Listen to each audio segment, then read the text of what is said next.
tenho uma boa e uma má notícia. Quais vocês querem primeiro? A má? Então tá bom.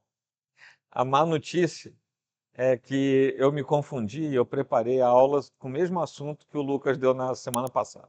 Então, gente, quem é que não veio aqui semana passada? A boa notícia é que a Trindade é sempre algo bom para a gente estudar, né? Uma vez que eu fiz essa confusão, o que eu proponho? Eu vou passar pelos slides, tá? Sem me deter demais, porque a maioria de vocês já assistiu, e o nosso livro-texto é o mesmo, então a gente está preparando as aulas em cima do mesmo texto base, né? E depois, como a gente está encerrando essa primeira sessão da revelação, então eu aproveito para a gente tirar algumas dúvidas sobre essa sessão toda. Coisas que a gente já viu, já estudou, e que eu e o Lucas possamos tirar a dúvida de vocês. Então vamos lá. Por isso que eu vou passar rapidamente aqui. Bom, gente, a doutrina da Trindade é um dos pilares, é um diferencial do cristianismo. Não é possível haver cristianismo sem Trindade. É uma doutrina diferencial. O que isso quer dizer? Que se você tiver um amigo que fala que é unicista, ele não é cristão. Tá? Simples desse jeito. Ah, é só Jesus, né? O pessoal às vezes chama de só Jesus, né? Unitarianista, unicista, são os dois nomes certos, mas tem gente que chama só Jesus. Não é cristão, não é irmão, e quando Jesus voltar vai ter um problema sério para ele resolver. Então, qual é a ideia? É que nós temos que o nosso Deus é um só Deus que se manifesta em três pessoas diferentes, ou seja, são três pessoas que na verdade é um só Deus e são três, sendo um por causa da essência que é igual às três pessoas da Trindade Santa, tá? Se você disser que você entendeu, eu vou dizer que você faltou com a verdade. A Trindade é uma das doutrinas que nós aceitamos como sendo um dos mistérios da Escritura e da revelação de Deus. Não é possível a gente, pela lógica natural, entender completamente a Trindade. A gente entende as definições, mas o cerne da coisa a gente não entende. Tem algumas comparações que não devem ser usadas. Você falou disso aqui? Não. Os três estados da água, sólido, gasoso e líquido, não usem isso para comparar com a Trindade. Isso é triteísmo ou modalismo, dependendo de se você hierarquiza ali as coisas, vai virar modalismo. Ah, a laranja, né? Você espreme, tem suco, tem o bagaço e tem a casca, não serve. Ah, o ovo, tem a clara, tem a gema e tem a casca, não serve, tá bom? Não usem isso, porque tem gente que usa isso, por exemplo, para ensinar a Trindade para criança. Aí ela vai crescer herege, tá bom? Não ensinem dessa maneira. É mais producente explicar o que nem a gente sabe direito, mas a gente explica todas as informações que a gente tem desde cedo, tá bom? A gente dá as definições que tem. E por que que a gente aceita? Primeiro, porque os argumentos bíblicos são muito fortes. E segundo, porque nós temos fé naquilo. Foi Immanuel Kant, depois de passar 30 anos tentando provar Deus pela lógica, dentro dos seus aspectos filosóficos, que ele chegou à seguinte conclusão: daqui para frente eu não consigo ir com a lógica, eu vou ter que ir pela fé.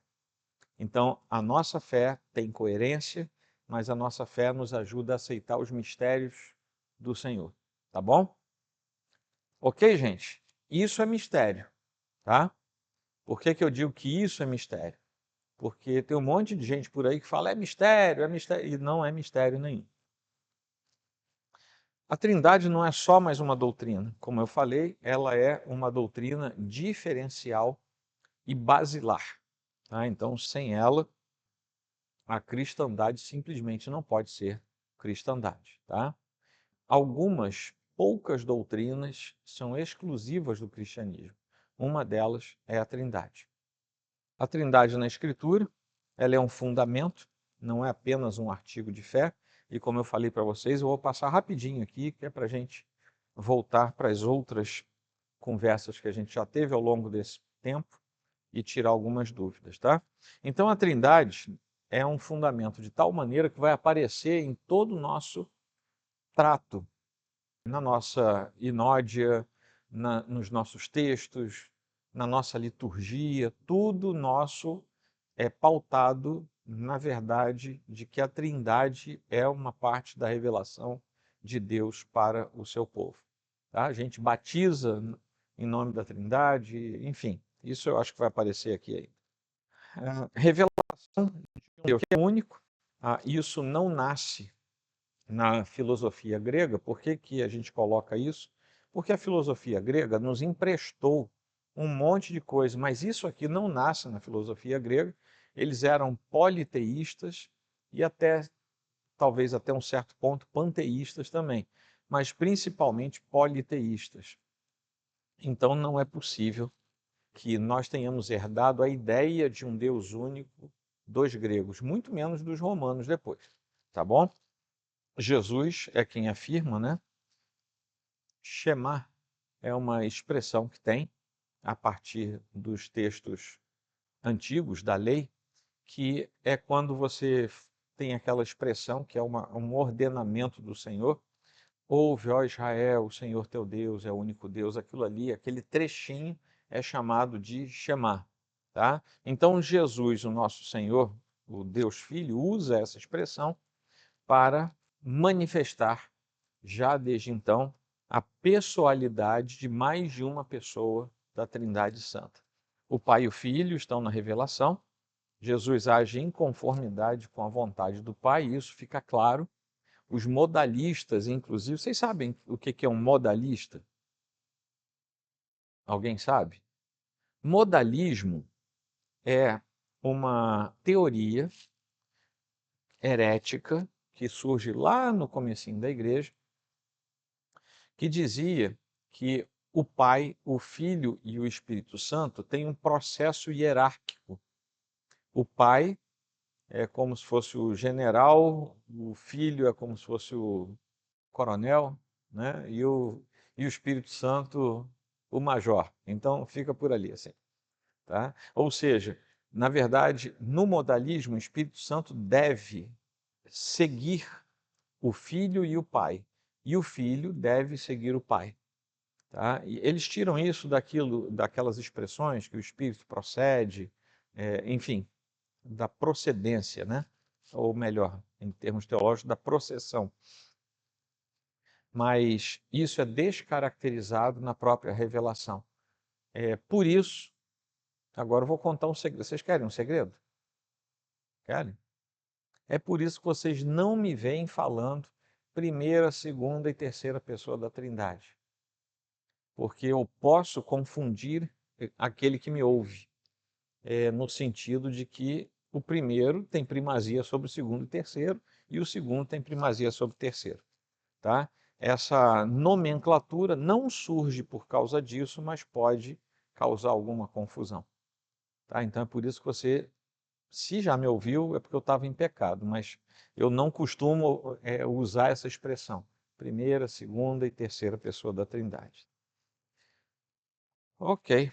No batismo de Jesus se manifesta mais uma vez a Trindade, em que nós temos, como diz aqui, os três atores. O Pai que fala, esse é o meu Filho amado, em quem me comprazo, né? O Filho amado, que está sendo batizado, e a pomba que paira sobre Jesus, numa referência ao Espírito Santo, inclusive no ato de estar pairado sobre a face do abismo, sobre as muitas águas do abismo.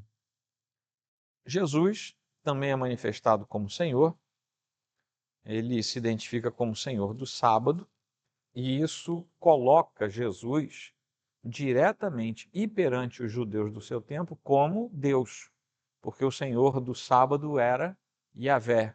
Quando Jesus se coloca como Senhor do sábado, ele se equipara ao próprio Deus. E por aí vai. Ele se manifesta como Senhor. Ele se auto-identifica, né, com Deus, e isso aparece em alguns versículos, principalmente no Evangelho de João. Dos 4 evangelhos, o evangelho de João é aquele que mais mostra para nós Jesus Cristo não aceitando, mas assumindo a posição de uma das pessoas da Trindade. Tá? Então, isso é muito objetivo. João, ele escreve para um público menos judeu, vamos dizer assim, um público mais fora dos limites do judaísmo. Então, talvez por isso ele tenha se preocupado mais em explicar algumas coisas e, de certa maneira, também de filosofar um pouco mais a respeito da própria natureza de Jesus Cristo. Tá? Quando ele chega lá no final do Evangelho, ele vai dizer: olha, eu escrevi isso aqui porque se eu fosse escrever tudo, não daria em todos os livros do mundo. Estou usando palavras minhas, mas foi isso que ele quis dizer. Então ele tinha muita coisa a falar pela vivência que ele teve ali. Ele é o unigênito do Pai e o Deus unigênito que está no seio do Pai. Tá? Então, João vai falando coisas dessa natureza, como a gente sabe que no primeiro capítulo ele usa a ideia do logos, do verbo. Eu já falei para vocês, né, que logos, do grego, não quer dizer apenas palavra, mas quer dizer também discurso, expressão, manifestação oral, né? É bem mais amplo do que palavra. Então, Jesus Cristo é a palavra, ele é o próprio discurso da Trindade, ou seja, não é só uma palavra, é todo o contexto. Tá? Aí, estou falando do Logos, ele apareceu aí. A palavra, ou Logos, o verbo, é simultaneamente distinta de Deus, ele estava com Deus, e uma em essência com o Pai. Era Deus, então ele estava com Deus e era Deus. Então, esse começo de João é altamente focado numa percepção argumentativa. Então, é um comecinho em que nós temos ali uma argumentação de João focando naqueles que tinham o hábito de participar das declarações, por exemplo, de gregos e romanos em praça pública. Era esse tipo de discurso que ele estava colocando ali. O testemunho da Trindade, né, foi o ensino do próprio Senhor Jesus, por meio de sua autoidentificação com o Pai e com o Espírito, que provocou a prática da fé trinitariana, mesmo antes de o dogma ter sido completamente formulado. Nós vamos ter a Trindade sendo analisada, discutida, nos 4 primeiros concílios.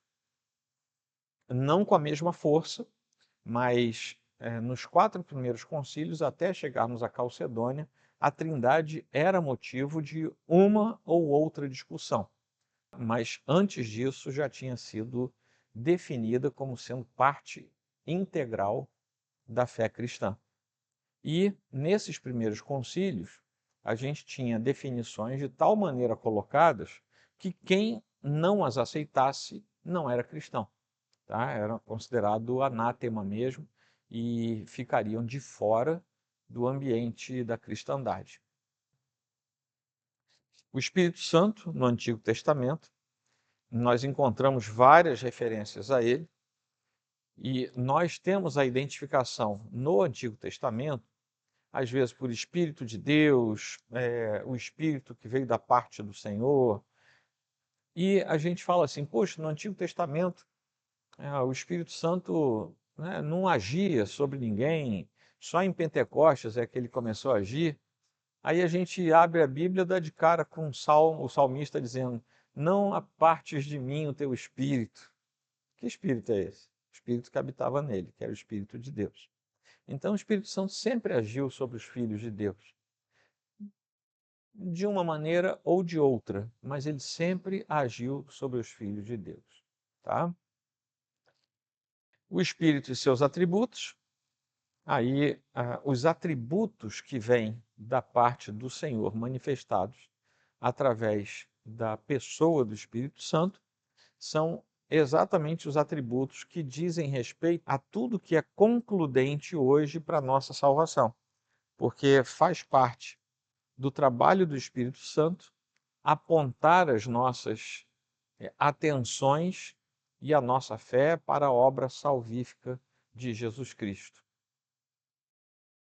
A Trindade na adoração cristã, Isso é muito importante porque a adoração se tornou altamente mal compreendida nos tempos recentes da igreja. Quando eu digo tempos recentes, eu estou falando de 100 anos para cá, mais ou menos.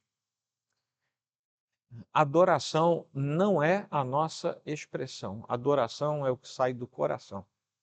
Agora, nós temos expressões que nos ajudam a externar a adoração.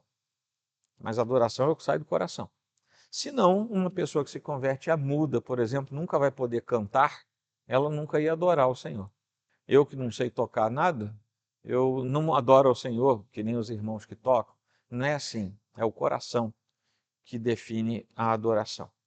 E exatamente por isso é que nós temos tido muitos problemas nessas últimas muitas décadas. Porque quem precisa ser adorado é a Trindade Santa. Nós temos hinos belíssimos que fazem isso, temos cânticos muito bonitos, muito profundos. Mas a gente tem duas categorias de cânticos que nos afastam disso. Estou falando só de cântico, que é uma das expressões de louvor e de adoração visível, né? O primeiro é quando a gente coloca o ser humano no centro, que aí a gente tira a Trindade do centro e coloca o ser humano lá. E a segunda, que essa é muito sutil, é quando a gente deixa o ser humano no centro como se Deus fosse o centro. Então, por exemplo, uma coisa é eu exaltar o Senhor. Senhor, tu és poderoso, tu és belo, estou exaltando o Senhor. Outra coisa é eu dizer, eu quero isso, eu quero ser rico, eu quero ser bom. Aí fui eu. Mas tem essa parte sutil que é assim, Senhor, eu quero ser cheio do Senhor, eu quero subir as montanhas da adoração. Sou eu que quero. Eu não estou falando de Deus, não. Só que eu estou falando coisas boas. Então isso confunde a igreja. Tá? Mas, de fato, a pessoa está falando dele, não está falando de Deus, não. Então, esse é um falso estilo de adoração, mas é muito sutil. Tem o falso mesmo, que não é nada sutil, e tem o verdadeiro. Tá? A Trindade tem que ser o alvo da adoração. E aí já estamos indo para o final. A relação entre as Escrituras e a Trindade revela que a autorrevelação de Deus se dá de maneira integral em cada pessoa divina. Então, vincular essa revelação a cada pessoa da Trindade separadamente leva ao risco de fragmentar a unidade trinitária. Então, qual é o risco que nós temos? O movimento pentecostal, por exemplo, corre esse risco. Exalta tanto os atos do Espírito Santo que pode deixá-lo fragmentado em termos de trindade. As igrejas tradicionais podem exaltar tanto o Pai que se esquecem do Filho e do Espírito. Então nós precisamos ter equilíbrio. Tá? Seja a gente aqui, sejam os irmãos pentecostais, a gente tem que ter equilíbrio, porque a Trindade é o alvo da nossa adoração. Aí vamos falar do Pai. Após criar todas as coisas e testemunhar a queda da humanidade, age redentora e revelatoriamente na história. E aí nós temos Bavinck falando sobre os atos de redenção de Deus, que são a sua autorrevelação. E o ápice desse movimento ocorre na vida, morte e ressurreição de Cristo, que é o evento central da nossa fé cristã, né? E Deus, ao longo da história, explica seus atos redentores para que os eleitos compreendam a sua ação. Esse, vamos dizer assim, é o mover principal do Pai. O mover principal do Filho, que é revelado aberta e claramente já no Novo Testamento, como o verbo, o logos, né? João vai usar esse conceito para indicar que Cristo é a revelação plena, total de Deus, né? E por meio dele, por meio de Jesus Cristo, Deus fala e age no mundo. Vocês querem ver Deus? Vocês estão me vendo. Se vocês me virem, vocês veem Deus. Tá? O próprio Senhor Jesus é quem fala isso. A encarnação do Verbo demonstra que Deus não apenas comunica a sua verdade, mas se torna presente entre os homens. Dessa forma, a revelação culmina no Filho, que expressa plenamente o Pai e realiza a redenção. Esse é o papel principal do Filho, e o papel principal do Espírito Santo é a essencialidade na revelação e na aplicação da palavra de Deus. Sem o Espírito Santo, a gente ia olhar para a cruz e não ia entender nada, porque a redenção aconteceu, foi ofertada, o Pai enviou isso, mas quem nos faz entender e aceitar e querer é o Espírito Santo. Então é uma obra própria dele. Ele age como autor divino das Escrituras, que foi exatamente quem inspira as Escrituras, preservando-as ao longo da história. Ou seja, o Espírito Santo inspira os autores sagrados, ele preserva o texto sagrado e ele ilumina a nossa percepção para o entendimento do texto sagrado. Tá? Então o Espírito Santo tem uma obra completa aí. Essas ações são conhecidas como inspiração, preservação e iluminação. O Espírito, portanto, não apenas registra a revelação, mas garante sua continuidade e eficácia na vida da igreja, conduzindo os crentes ao conhecimento de Deus e à comunhão trinitária. A conclusão disso é que a doutrina da Trindade não é uma questão abstrata, mas é o fundamento da fé cristã. A nossa adoração, teologia e vida devem refletir a revelação do Deus triuno. Então, assim, ao conhecermos melhor essa verdade, crescemos na compreensão da obra redentora de Deus e na experiência cristã de comunhão com o Pai, o Filho e o Espírito Santo. Ok? Se tiver alguma coisa chocando entre hoje e a aula da semana passada, a aula dele está certa. Tá? Eu queria que vocês se lembrassem das aulas que nós tivemos. Essa aqui foi a 9B, né? Porque teve a 9A que ele deu, essa é a 9B. Ou seja, são 10 vezes que a gente já veio aqui falando sobre revelação. Tem alguma coisa que vocês gostariam de falar? Hoje é o dia bom para isso.